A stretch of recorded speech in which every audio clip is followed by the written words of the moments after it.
Stephen, I have to ask you, I mean, what about rehearsal time and what about the conditions? I mean, often we wait for the perfect weather for that. What did you do to get the color palette right and everything in those sequences? Nothing at all. We basically, well, I should say that steam engines are really tricky to film because they're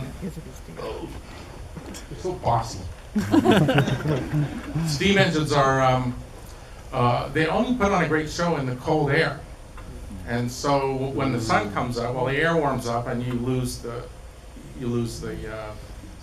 steam. So in this scene, I think that what makes, I usually don't shoot in bad or overcast in IMAX because it usually looks pretty grim, but because there's plenty of contrast in the steam and the surrounding colors, it works just fine.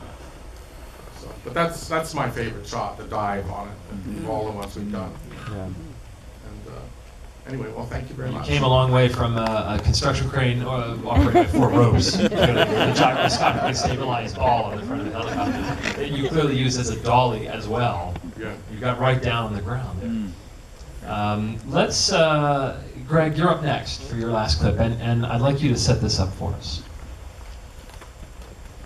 Well, we've talked about preparation, and this intimate scene actually came as a surprise, and it didn't require any preparation.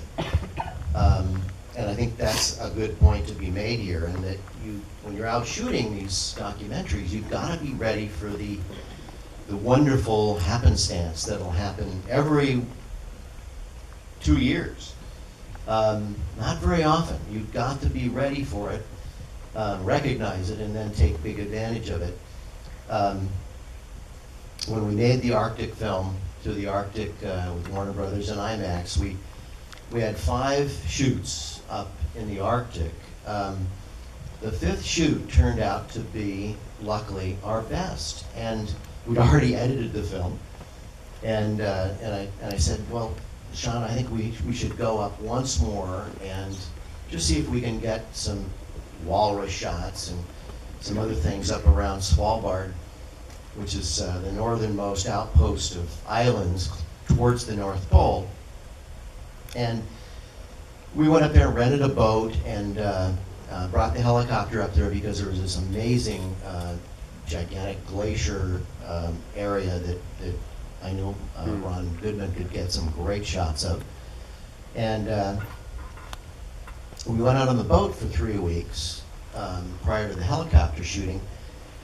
And after 4 days of being out there and trying to get close to polar bears, and the polar bears would take one look at this big ice-breaking boat and run away, and they'd disappear forever.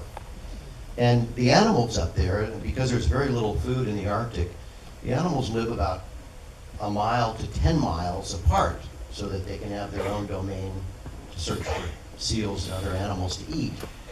And polar bears are probably more wonderful eating machines than even sharks or nearly anything else on the planet. One day, after encountering 4 or 5 polar bears, and they all ran away from us as soon as they saw us coming, we came upon one polar bear mother and her 2 cubs, and she didn't scare away.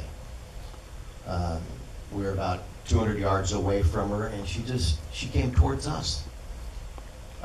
She was curious about us, and the boat captain, after we were with this polar bear mother for a day, said, "This is the smartest polar bear mother I've ever been around, and I've been doing this for 40 years." Says she knows she doesn't have to spend energy in getting away from something that's not going to impact her. She knows we're safe. In some fashion, she knows that we're not going to do her harm. And so she has only one thing that she's doing, and that's watching out for male polar bears who will come and actually eat her cubs. There's just no food up there.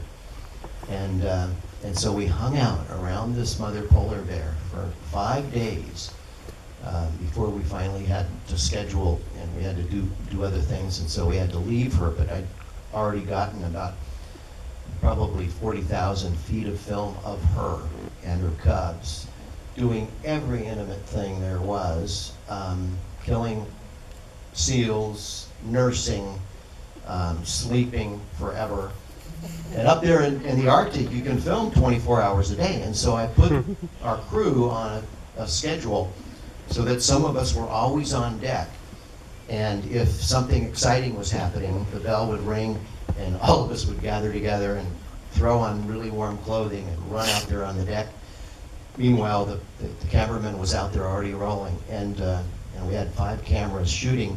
But the most intimate moments were, for me, the most emotional. And this is the way that we closed the film, To the Arctic. Let's run the clip, Prince.